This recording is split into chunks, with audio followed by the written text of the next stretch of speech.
नमस्कार। 4 पीएम में मैं अखिल स्वामी आपका हार्दिक स्वागत करता हूं और आपके स्नेह की आकांक्षा करता हूं। आज ये मेरा 4 पीएम में पहला आपका उद्बोधन है और आप लोग स्नेह देंगे, कमेंट देंगे तो मैं आपका आभारी होऊंगा। 3-4 दिन पहले मैंने माननीय निर्मला सीतारमण जी का एक स्टेटमेंट पढ़ा। आप लोगों ने भी पढ़ा होगा, देखा होगा, जिसमें निर्मला जी ने कहा कि वो चुनाव इसलिए नहीं लड़ सकती कि उनके पास पैसा नहीं है। चुनाव लड़ने के लिए पैसा नहीं है। तो मैं ये सोच रहा था कि हिंदुस्तान के 142 करोड़ लोग, देश की जनसंख्या, कितने लोग ऐसे होंगे जो देश में चुनाव लड़ सकते हैं? कितने लोग ऐसे होंगे जिनकी तनख्वाह इतनी होगी या इतनी सुविधाएं उनको मिलती होंगी जितनी निर्मला ताई को मिलती हैं? निर्मला जी राज्यसभा की मेंबर हैं, मंत्री हैं, सारी सुविधाएं उनको मिलती हैं। पहले भी वो राज्यसभा की मेंबर थी, उनको पेंशन भी मिलती है, तनख्वाह भी मिलती है, कार भी फ्री होगी, मकान भी फ्री होगा, यात्रा भी फ्री होगी और अच्छी खासी उनके पास तनख्वाह होगी, सुविधाएं होंगी। ऐसी सुविधाएं मेरे ख्याल से हिंदुस्तान में शायद बड़े-बड़े गुजरात के पूंजीपतियों को छोड़ के शायद 0.5% लोगों के पास भी नहीं होंगी। तभी निर्मला जी ने यह कहा कि उनके पास चुनाव लड़ने के लिए पैसा नहीं है। तो मैं इसका विश्लेषण कर रहा था, मैं जानने की कोशिश कर रहा था कि निर्मला जी के चुनाव लड़ने के इनकार करने के पीछे कारण क्या हो सकता है? पहला कारण अगर स्पष्ट मान लिया जाए, जैसे उन्होंने कहा कि मेरे पास चुनाव लड़ने के लिए पैसा नहीं है। जैसे एक बार उन्होंने कहा था, जब प्याज के दाम बहुत ज्यादा बढ़ रहे थे, लोगों ने कहा प्याज के दाम बहुत ज्यादा बढ़ रहे हैं, तो निर्मला जी ने कहा था कि मैं प्याज नहीं खाती। जेएनयू की पढ़ी हुई हैं, बड़ी प्रबुद्ध महिला हैं, क्योंकि देश के सबसे महत्वपूर्ण विभाग की मंत्री हैं। वित्त विभाग की मंत्री हैं, जो सब विभागों के ऊपर नियंत्रण रखता है। और जैसा कि माननीय मोदी जी का कहना है, भक्तों का कहना है कि देश की आर्थिक स्थिति बहुत अच्छी है, देश की जीडीपी जो है छलांगे मांग रही है, इंफ्रास्ट्रक्चर बहुत ज्यादा बन गया है। तो अगर ये सब कुछ बन गया है तो वित्त विभाग का तो बहुत बड़ा योगदान इसमें रहा होगा। तो अगर देश की वित्तीय व्यवस्था को इतना अच्छा बना दिया है माननीय वित्त मंत्री महोदया ने, और लोगों के पास, देश की जनता के पास इतना धन आ गया है, इतना पैसा आ गया है, और जो विषमता है, आर्थिक विषमता है, वो इतनी कम हो गई है कि देश की जनता आज चुनाव लड़ने में समर्थ है। तो माननीय निर्मला जी, आप चुनाव लड़ने में पैसे न होने की वजह से असमर्थ क्यों हैं?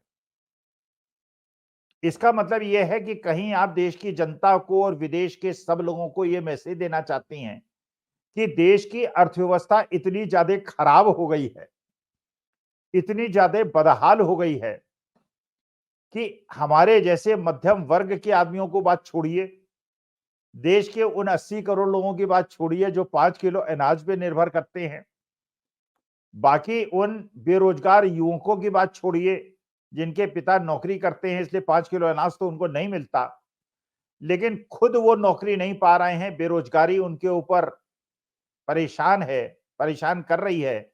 ऐसी स्थिति में अगर देश की 99% लोग आपसे जो बदतर आर्थिक स्थिति में हैं, अगर आप चुनाव लड़ने में वित्तीय संसाधन न होने की वजह से असमर्थ हैं, तो इसका मतलब तो देश की 99% जनसंख्या चुनाव लड़ने में असमर्थ है। तो ये लेवल प्लेइंग फील्ड कैसे हुई? इसका मतलब ये है, आपसे बेहतर आर्थिक स्थिति वाले तो देश में शायद 1% लोग होंगे जिनका मार्केट कैपिटलाइजेशन बहुत बढ़ गया, शेयर मार्केट में उनका पैसा बढ़ गया, या वो लोग होंगे जो देश की संपदा लूट के भाग गए, बैंक को धोखा दे के भाग गए, या जिनके ऋण माफ कर दिए गए। ऐसे लोग तो जरूर होंगे, लेकिन वो देश में करीब 1% होंगे, गिने चुने होंगे। अगर केवल उन लोगों के पास जो आपसे ज्यादा संपन्न हैं, चुनाव लड़ने में योग्य है, आर्थिक स्थिति मजबूत होने की वजह से, इसका मतलब यह है कि देश के 99% लोगों की आर्थिक स्थिति इतनी ज्यादा खराब हो गई है कि वो अपनी रोजी रोटी, रोजगार, अपने घर का पालन पोषण करने, 1200 रुपए का गैस सिलेंडर खरीदने में असमर्थ होने, 100 रुपए का डीजल और पेट्रोल खरीदने में, सीएनजी और पीएनजी के दाम बढ़ने की वजह से टैक्सी ड्राइवर और थ्री व्हीलर्स की जो आर्थिक दुर्व्यवस्था हुई है और एमएसपी की गारंटी न मिलने की वजह से जो किसानों की अर्थव्यवस्था बहुत ज्यादा खराब हुई है, तो वो सारे लोग इतनी ज्यादा आर्थिक बदहाली की स्थिति में हैं। जब आप की आर्थिक स्थिति इतनी अच्छी नहीं है, जबकि मेरे ख्याल से अंदाजन आपको 2.5-3 लाख रुपए तनख्वाह तो मिलती होगी, 2.5-3 लाख की पेंशन मिलती होगी, कार आपकी फ्री होगी, सुविधाएं आपकी फ्री होंगी, उसके बावजूद अगर आप इस स्थिति में हैं और क्या आपको भी मजबूर किया जाता है? मैं तो जानना चाहूंगा माननीय मंत्री जी, क्या इस सरकार के मंत्री और मेंबर ऑफ पार्लियामेंट्स को भी चुनावी बॉन्ड खरीदने पड़े हैं? क्योंकि अगर इतने तनख्वाह और सुविधाएं होने के बावजूद, सब कुछ फ्री होने के बावजूद अगर आप आर्थिक स्थिति अपनी इतनी कमजोर समझती हैं, तो क्या आप लोगों को क्या चुनावी बॉन्ड खरीदने में पैसा लगाना पड़ता है, जैसी ऐसी स्थिति आ गई है? तो पहला दृष्टिकोण तो मुझे ऐसा लगता है कि एक प्रकार से निर्मला जी ने ये मैसेज दे दिया है कि मैं अपने शासनकाल में देश की आर्थिक स्थिति को सुधार नहीं पाई और देश की वित्त मंत्री भी इतनी असहाय स्थिति में है आर्थिक रूप से कि वो इलेक्शन लड़ने में असमर्थ हैं। एस जयशंकर साहब, दूसरे जो विदेश मंत्री हैं, आईएफएस थे, बड़े अच्छी जगह उनकी पोस्टिंग्स हुई, अमेरिका के भी एम्बेसडर रहे, कई बड़े-बड़े देशों के एम्बेसडर रहे और वो भी चुनाव लड़ने में असमर्थ हैं। तो अब ये चुनाव लड़ने में असमर्थ है या इन्होंने जो क्षेत्र की जनता की प्रतिक्रिया इनको मिली है, जो इनको फीडबैक मिला है, उस फीडबैक से इनको यह आभास हो गया है कि ये चुनाव जीत नहीं पाएंगे। तो ये व्हाट्सएप के माध्यम से ये प्रचार करना कि विदेश नीति बहुत अच्छी है, देश का डंका पूरे विदेश में बज रहा है। तो अगर ऐसा है और ये सही बात है, देश की विदेश नीति इतनी अच्छी है, अगर चीन से आपके संबंध अच्छे हैं, नेपाल से आपके संबंध अच्छे हैं, मालदीव से आपके संबंध अच्छे हैं, श्रीलंका से आपके संबंध अच्छे हैं, बांग्लादेश से आपके संबंध अच्छे हैं और अमेरिका और जर्मनी जिस प्रकार से अरविंद केजरीवाल के मसले में बार-बार हस्तक्षेप कर रहे हैं और ये कहा जा रहा है भक्तों के द्वारा कि हमारे अंदरूनी मामले में वो हस्तक्षेप कर रहे हैं, तो विदेश में डंका कहां बज रहा है? विदेश नीति की सफलता कहां है? कहां पे लोग आपका एक प्रकार से अनुपालन कर रहे हैं और आपकी बात को मान रहे हैं? और जब ये कहा जाता है कि अमेरिका बार-बार हस्तक्षेप कर रहा है, बोल रहा है कि हम नजर रखे हुए हैं अरविंद केजरीवाल के मसले पर, तो क्या इससे देश की छवि पूरे विश्व में खराब नहीं हो रही है और क्या ये विदेश नीति की असफलता का द्योतक नहीं है? जब भक्तों से बात करो तो वो कहते हैं जॉर्ज सोरोस का नाम लेते हैं, वो फोर्ड फाउंडेशन का नाम लेते हैं, मतलब कोई भी अगर विदेशी संस्था भारत सरकार की कुछ उपलब्धि बताती है तो गुणगान करने लगते हैं कि देखिए उस अखबार में छपा, उस न्यूज में छपा, फलाने एमपी ने कह दिया। लेकिन अगर वहां का विदेश मंत्रालय का स्पोक्स पर्सन ये स्टेटमेंट दे रहा है कि अरविंद केजरीवाल के मामले में हम चाहते हैं कि जो लीगल जस्टिस है वो हो, किसी के साथ अन्याय ना हो। और वहां पे जॉर्ज सोरोस का क्या लेना देना, वहां पे फोर्ड फाउंडेशन का क्या लेना देना, क्योंकि वो तो जो अमेरिका यूएसए की सरकार है उसका स्पोक्स पर्सन है, उसके मंत्रालय का स्पोक्स पर्सन है। अब आप चाहे नाटक करें, उसे बुलाएं, उसके यहाँ जो राजदूत हैं बुलाएं और कहें कि हमने डपट दिया कि हमारे इंटरनल मैटर्स में हस्तक्षेप मत करो।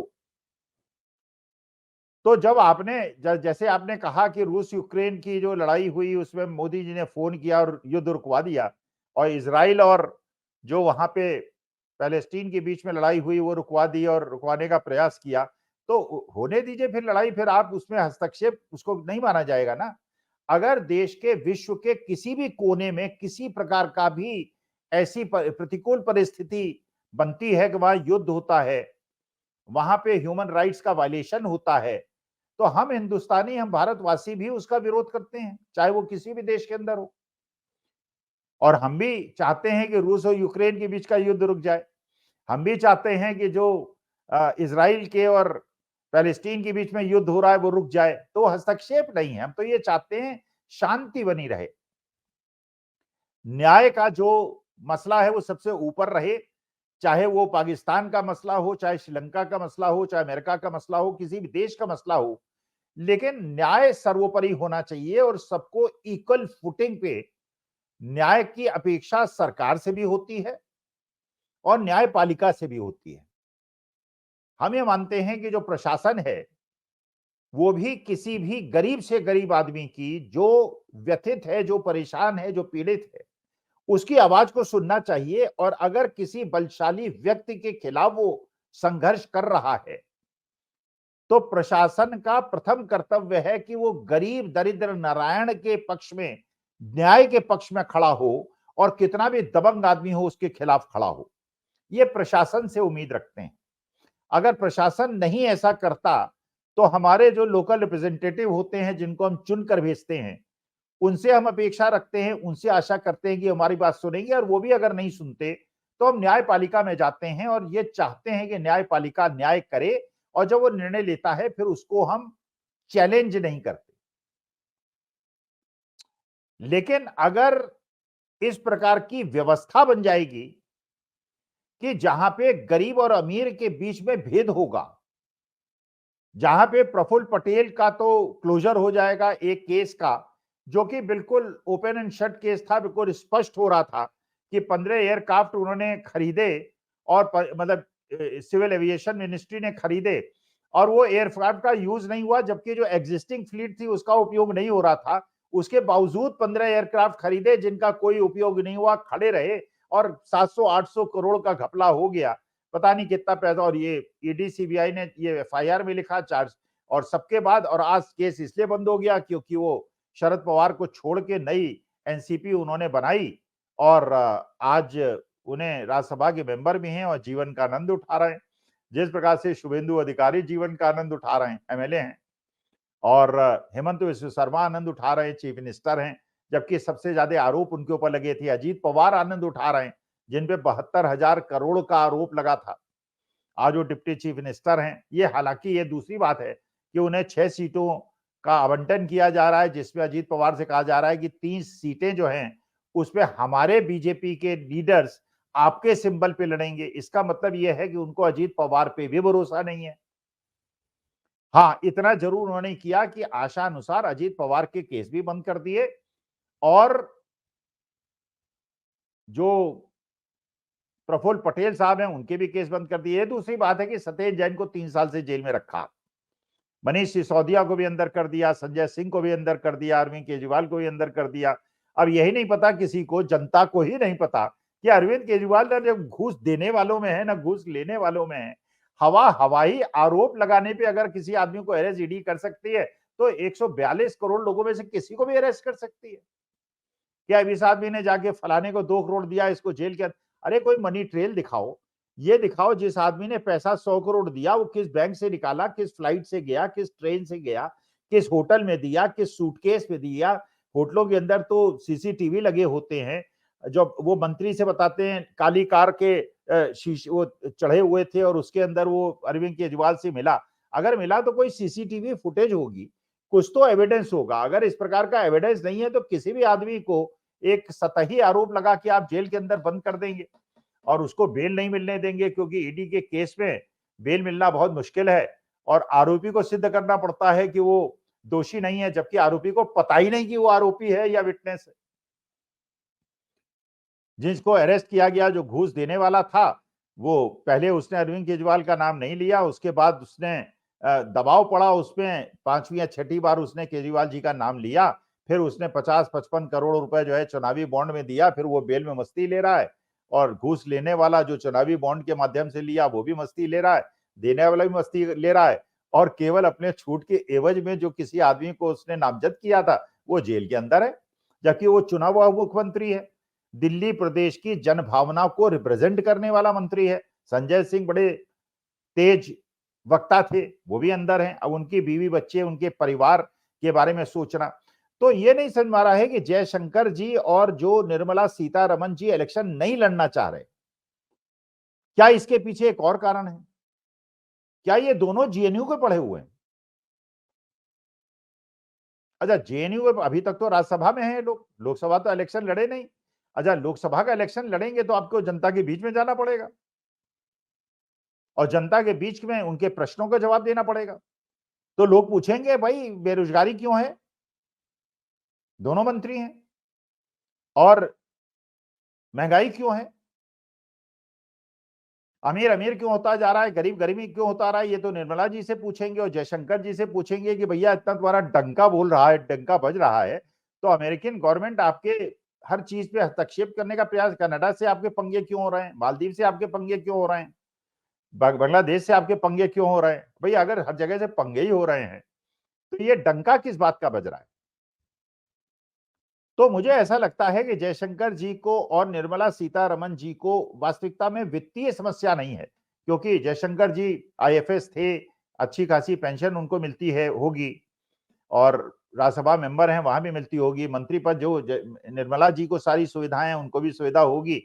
तो चुनाव न लड़ना क्या इस बात का द्योतक है कि ऐसे लोग जो राज्यसभा के माध्यम से मंत्री पद का आनंद ले रहे थे और जो जमीनी नेता बीजेपी के हैं, उन्होंने हमेशा इस बात पे आपत्ति की कि लोगों को आप राज्यसभा में ले लेते हैं जिनका जमीन से कोई लेना-देना नहीं, जो विदेश सेवा का आनंद लेते रहे और उसके बाद जाके मंत्री बन गए और हम लोग जो जमीनी संघर्ष करते हैं और बीजेपी के लिए लड़ते रहते हैं, उनको ना टिकट मिलता है, ना मंत्री पद मिलता है, बाकी जो बची-कुची कसर होती है, आप कांग्रेस वालों को लेके पूरी कर देते हैं।